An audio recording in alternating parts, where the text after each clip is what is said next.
Hey guys, welcome back to another episode of Defining Truth. Today we're going to talk about pride and what it means for today's culture. Hey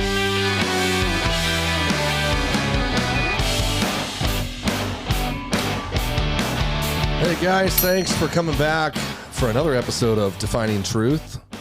Today we're going to do something a little bit different. There's a lot going on in the news, and I'm sure we'll get back to that next week. But today we're going to talk about pride and our new book that just came out, Defining Truth.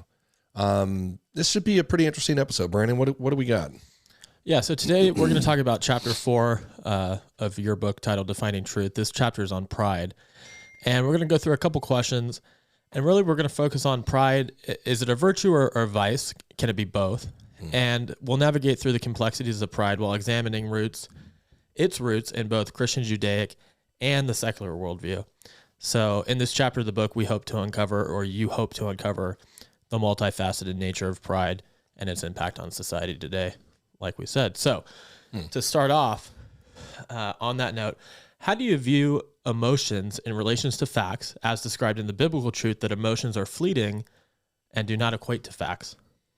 Right. So I think my point there was, as often is brought up, right? You have today's culture making a lot of decisions on how they feel. And we're wondering, well, what relation is there between emotions and facts or reality? And they often can and do relate, but the relationship between emotions, feelings, and reality has to be an appropriate one. So what do we mean by that? Well, you know, oftentimes if a person goes through like grief counseling, for example, they have to move past the stage of denial in order to appropriately process the emotions of loss or suffering. That connection between reality and feelings is vital in the healthy progression of a person's emotional state and well-being. What am I saying? Prior to that stage, in the grief process, if you've lost a loved one or you've suffered something traumatic, there is a stage of denial that you have to get over where your innate desire is to say, this isn't happening. It's not real. You refuse to believe it. And there are certain reactions and decisions that accompany that state when you're just in a state of denial. The reason I bring that up is because what the grief process essentially highlights for a person is that the way that you feel doesn't always equal reality. In other words, you wanting something to be true doesn't make it true.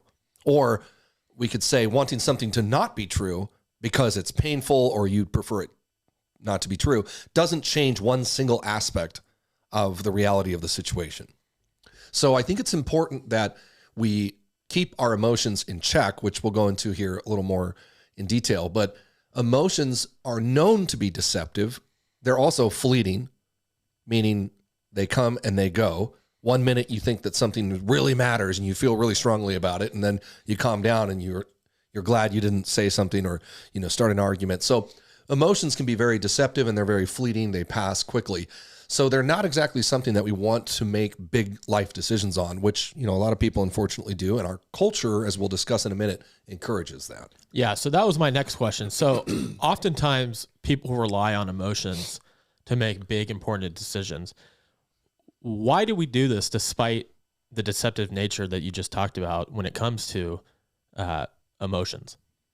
Well, I think that people devoid of truth or hope, and obviously as Christians, we're specifically referring to God and the hope of Christ. And people without that, though, will do almost anything to achieve their desires. And that will is so strong sometimes, they'll do anything to wish their fantasy into existence. This includes sacrificing critical thinking, common sense, even willingness to harm others along the way, as long as we achieve our desire. That's human nature. And what we're essentially talking about there is pride, which, is the title of this chapter. Pride has been a problem for people since the very beginning. As believers, we trace it all the way back to the garden where, Satan appearing as a serpent appeals to Eve's pride.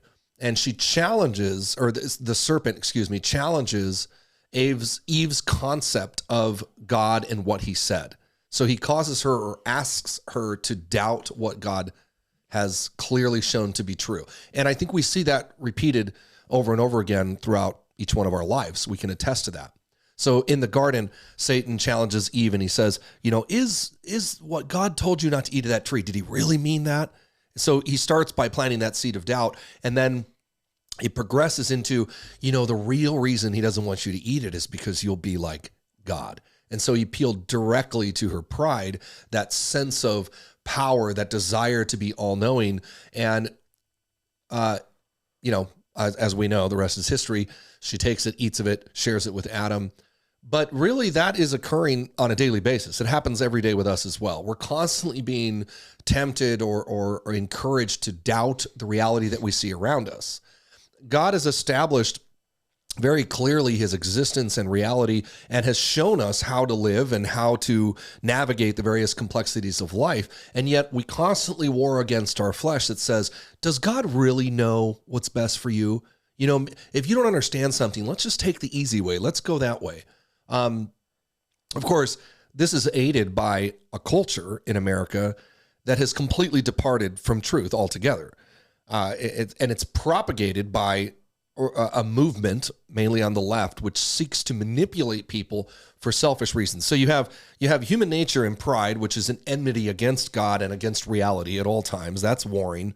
And then you have those at work in the world who hate God and want to establish their own kingdom and their own power. And so, it's a tough spot to be in today's culture, especially for younger generations coming up who have to war against not only the natural humanity of pride and selfishness, but a culture that says you should trust your emotions. Do whatever you feel is right.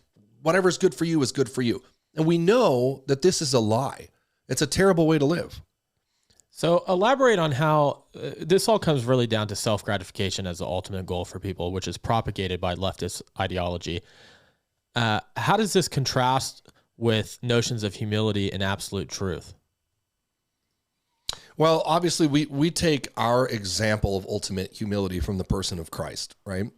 So it's quite the standard that we as Christians believe, well, we're never going to achieve that. Hence, we submit to God and his grace. We see that Jesus humbled himself even to the point of death on the cross, that he left his throne room, he left his kingdom in heaven, he left the throne of God to come and live amongst us as a human being, to suffer, to go through all the things that we would go through and ultimately give his life for us. There's not much more of an example of humility than that, right? I mean, it's the ultimate humility is never counting yourself higher than others, even unto the point of death on a cross, like the New Testament says. And so for the believer, since that is our litmus test, we seek to emulate that in our life. And so if you take every single situation and you repeat the old saying, what would Jesus do? It's quite humbling because it oftentimes, or almost every time, will cause you to completely change your mind about how you respond to something, right? So if you were to take your response, if someone offends you, for example, your immediate reaction would be emotional. And if you can hit pause for a minute and set your emotional reaction aside and then think about, well, what would God have me do in this situation? How would I respond to the benefit of others versus myself? Virtually every single time your response is going to be different, right? And we're not, the only ones that knew this. When we talk about, well, how does this affect civics? And we talk about politics a lot on this show. Well, as a nation, we used to actually encourage that perspective. It was the opposite of everything you hear today. We encouraged people to not be selfish, to not just believe that whatever they wanted to do was right for them. And we encouraged them to think of others first. And mainly because the founders believed that the example of humility was Jesus and the biblical perspective. We see evidence of that. I'm going to read you something here. In 1785, and this is out of chapter 4 here, students of Yale College were instructed to, and I quote, above all, have an eye to the great end of all your studies, which is to obtain the clearest conceptions of divine things and to lead you to a saving knowledge of God and his Son, Jesus Christ. That was for students at Yale College to focus on. Benjamin Franklin, who described himself as a deist, we know, strongly touted the value of Christian-Judaic beliefs in the formation of the Republic. He noted in his work, Benjamin Franklin and American Life, Franklin retained a strong faith in God as the wellspring of morality and goodness in man, and as a providential actor in history responsible for American independence. But check this out. on specifically on the notion of humility or the understanding of humility. Franklin actually wrote in his works, Articles of Belief and Acts of Religion, "It is that particular wise and good God who is the author and owner of our system that I propose for the object of my praise and adoration." He carried around with him a small virtues book in his coat pocket everywhere he went. And he had different words with definitions as a reminder for him concerning pride, which is what we're talking about. He defined its opposite. He had 3 words: humility, imitate Jesus. That's what Benjamin Franklin thought. So we know that this concept of laying down your pride and your human nature in favor of what God would have you do is or was foundational to Western civilization. But the spiritual implications are much deeper than just the political. It was intrinsic to the believer that if we are followers of Christ, we will obey his word. And part of that is humility and considering others above ourselves. So with that in mind, how should we approach the innate desire for pride and the temptation to assert authority over others, especially in light of historical and contemporary examples of pride's negative consequences? Well, I think that that's a constant battle, right? We're constantly warring against our flesh and our pride and our desire to preserve self above everyone around you. As believers, we understand the only real way to do that is to surrender to God, right? It's through our faith in Christ and through his grace that we have been made new. And as new creations, the old man, the old person that you were is stripped away, and you now work toward that image of Christ. We want to be like him, right? And as the Bible says, like, we see dimly now as in a mirror, but one day we'll see clearly. What we're implying here is that your work is never going to be finished here. We're not perfect. We understand that. We will continue to struggle with selfishness and pride, but acknowledging that that's a problem is step one, right? Versus the culture today that says pride is God. See, every worldview has to explain the how, what, when, and why concerning the existence of life. And the human secularists have said, we deny God, we deny the Bible, we deny that explanation for the origin of life and purpose. So it begs the question, well, what is your explanation for the how, what, when, and why? And their answer is simply, well, like we've said many times, right? Well, since nothing happens before we die and nothing happens after, the only thing that matters is the now. They essentially make themselves God. And by themselves, that turns into a small group of people seeking power, and they're therefore deifying the government. And, don't take my word for it. This is exactly what we've seen throughout the last 100 years. Every time these secular humanist governments rise to power, it's at the expense of everyone else. So it's the total antithesis of the biblical understanding of how we should conduct ourselves or in dealing with pride. Well, I think that was a really great preview for this chapter of the book. The book itself has 10 chapters, all with one-word titles like pride, for example, truth, love, purpose, self-defense, and some others. So I think the goal of this podcast was to give people a little bit of insight into what the book has to offer. This is very surface level in the short time that we had, but the book goes into great detail on all of these topics. Before we wrap up, is there anything else that you would like the listeners to know about the book? Well, I think we can close maybe with the ending of chapter 4 here. I thought it was really interesting in relation to civics and what's going on in our culture. This was another quote from Franklin's speech at the Constitutional Convention, June 28th, 1787.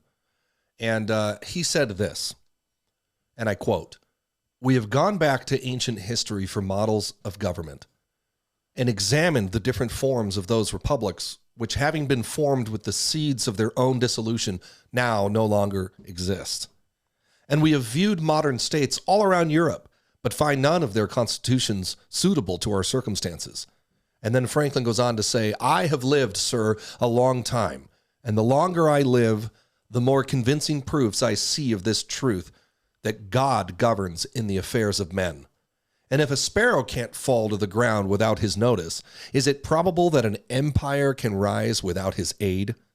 We have been assured, sir, in the sacred writings that, except the Lord build the house, they labor in vain that built it. I firmly believe this, And I also believe that without his concurring aid, we shall succeed in this political building no better. Just a sober reminder that we should learn to lay down our pride and humbly seek the Creator as the nation's founders did once upon a perilous time. They faced tremendous odds that under no human power they could have overcome. And yet they turned to God, they acknowledged reality, and the rest is history, and here we are today. Well, on that note, if you like what you heard today, you can check out the book at definingtruth.org. You can purchase it in 3 formats, paperback, digital copy, and also the audiobook. So go ahead and purchase the book there. We'll see you guys next time. Definingtruth.org.